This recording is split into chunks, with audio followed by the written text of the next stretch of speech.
nie som nikdy sám, ale s tým, ktorý ma poslal. Kým mám voje. No a Hannah Arendt na to dáva niekoľko otázok. Keď sa díva na Katóna, tak sa pýta, čo vlastne robíme, keď nerobíme nič iné, len myslíme. A kde sa nachádzame vtedy, keď sme normálne obklopení inými ľudskými bytostiami, avšak sme sami so sebou. To je prvé východisko také, ktoré ma potom priváza i k tomuto výroku, ktorý si pred chvíľou hovoril. Nespojíš sa na zlú vec s väčšinou a pri spore nebudeš vypovedať podľa väčšiny, aby si neprekrúcal pravdu. No a taká najdôležitejšia otázka tu je, či vlastne svedomie existuje. A vôbec nie je jednoduchá odpoveď na túto otázku. Môžeme, hneď sa pozrieme, čo o tom hovorí Biblia ďalej, ale celkové ako píšu mnohí autori západoeurópskych, že ešte v 80. rokoch nebolo to takto isté, že by svedomie malo hrať nejakú významnú rolu pri našom rozhodovaní. A vôbec, či existuje, či je nejaký orgán, kde sa nachádza, o tom sa vôbec neviedli nejakým spôsobom dialógy. My si však povedzme jednu vec, prečo vlastne svedomie, konsciencia, synderesis alebo syneidesis, už záleží od toho, kto to akým spôsobom menoval z gréčtiny. Prečo vlastne chceme o tom hovoriť? Pretože potrebujeme istú obranu. My musíme si sa chrániť svoju integritu je to vlastne posledná obrana, posledná naša brána pred tým, aby sme boli vydaní na pospas rôznym manipuláciám napríklad. Samozrejme, že ten, kto má priamy kontakt s Bohom alebo s tým, čo je, tak ten možno sa tým svedomím ani riadiť nemusí, keď by som mal ten telefón a ten Pán Boh alebo to bytie mi povie, že čo mám robiť, tak som spokojný a možno, že nebudem musieť riešiť, hľadať vo vnútri mňa nejaký orgán, kde potrebujem viesť tento dialog, kde potrebujem myslieť. Napriek tomu je veľmi zaujímavé z iných náboženstiev. Vieme veľmi dobre, že svedomie sa nejakým spôsobom ozýva. Väčšinou počíne, to tzv. Hryzavé svedomie, a to hovoria všetky od animistických, od afrických náboženstiev o tom, že keď niečo spácham zlého, dosť dlho mi to potom vyčíta, že to naozaj nebolo dobré a že mal som robiť niečo iné. Tak vznikol taký pojem, ktorý sme chceli doniesť z gréckej filozofie do Biblie a potrebovali sme ho nejako nazvať, práve preto, že hovoríme o orgáne, ktorý je sprostredkovaný. Toto svedomie je vlastne orgán, ktorý nie je priamy, nemáme priamy kontakt s Bohom, ale napriek tomu potrebujeme odpovedať na otázku, čo chce odo mňa Boh tu a teraz.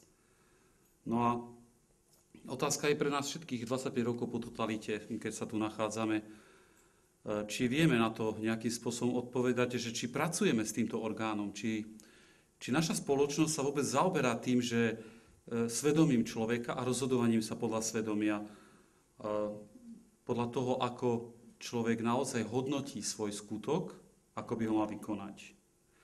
A v prípade, keď ho nevykonal, že či vie naozaj nejakým spôsobom urobiť si reflexiu, či na tom pracuje, alebo či čaká, že až začne to svedomie hrízať a bude nejakým spôsobom potom mu vyčítať. Na jednej strane na tomto pojme na svedomia sa stále musí pracovať, si myslím aj ja, aby sa neprepočul jeho hlas práve v dobe, keď sa snažíme odôvodniť naše jednanie. Je to tá posledná inštancia, je to taký zaujímavý výrok hovorca mravného prirodzeného zákona, taká veľmi pekná definícia. Na jednej strane si musíme teda dať pozor, aby sme neboli pod nátlakom, diktátom nejakého boha osobného uspokojenia, pôžitkovo prežitého konzumu, mierky len vlastnej potreby, egocentrizmu, kde sa zdajú, že morálne meritka miznú, možno teraz 25 rokov po tej túžbe našej po slobode, ktorá tak toto všetko zapričinila, kde žijeme. Avšak na druhej strane si uvedome aj to, že, a to je práve taká troška s tou Exodus 23 dvojkou, nie je celkom jednoduchá vec. Samozrejme, odlišujeme sa ako kresťania aj od židovstva, čiže dávame prednosť alebo priestor individuálnemu svedomiu pred názorom len väčšiny, to je pravda, ale nie vždy. Na druhej strane svedomie môže byť zideologizované pre zakrytie vlastných pojmov, záujmov, potrieb, omylov, dokonca fanatizmu. A potom tu je otázka, ako vlastne ho používať, či vôbec jednať podľa neho. Vieme, že od doby svätého Tomáša Akvinského už máme tzv. Príkaz, že nemôžeme jednať, keď s tým nesúhlasí naše svedomie. Keď hovorím študentom, tak strašne protestujú. Veľmi zaujímavé, že ani náhodou, tak ja chcem jednať v súlade s cirkvou. Je veľmi zaujímavé, dnes mladí naši katolícki študenti nechce jednať podľa svedomia. Aj to o niečom hovorí. Potom Hans Rotter, ktorý nám teraz nedávno zomrel práve v Innsbrucku, hovorí, že je svedomie hlavné a vrchné kritérium mravnosti? Pýta sa ako otázku. Hovorí o tom, že je to hlas Boží.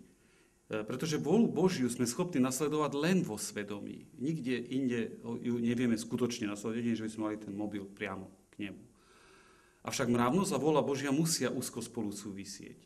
Boh totiž chce, aby človek konal dobro, mravné dobro.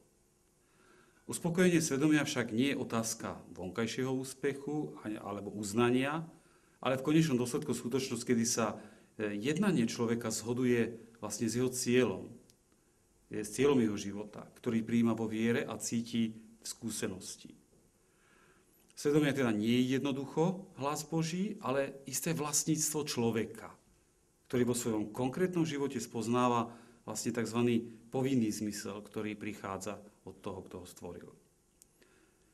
Taká definícia svedomie je schopnosť človeka premýšľať nad sebou a vyskúšať, či je jeho jednanie naozaj pod nárokmi mravných zákonov, mravných povinností. Prijatím spásy od Boha a hlasu svedomia tento nie je možný, tento hlas svedomia bez vzťahu k Bohu a Ježišovi Kristovi, v tomto zmysle kresťanskom.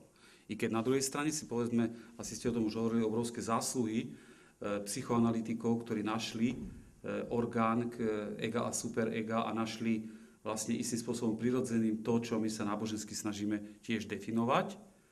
I keď mnohí zaujímavé hovoria, dobre, našli, urobili sme aj psychoanalytické predstavy o tom, aké stupne by to svedomie malo mať, ako by malo sa formovať napríklad, lebo nestačí hovoriť o svedomí bez toho, aby to svedomie nejakým spôsobom nepoznávalo, nerástlo. Existujú tam dokonca v dohode s psychológmi 3 stupne, keď človek sa oddeluje len od egocentrizmu a skutočne sa snaží poznávať druhých a rásť, aby mohol naozaj vedieť sa rozhodnúť.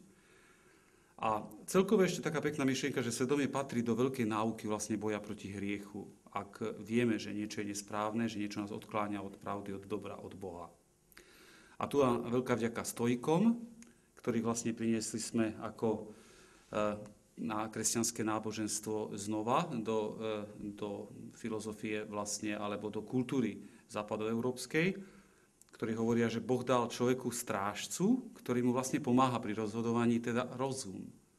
Toto nám stojíci odovzdali a z toho sme vychádzali, keď sme potom vďaka Grékom hľadali niečo, čo Židia neboli ochotní urobiť v starom zákone, i keď je tam hodne veľa miest, ktoré by som mohol citovať, kde sa už dívame, hlavne u Dávida vidíme tie miesta, kde hovorí o srdci ako o svedomí.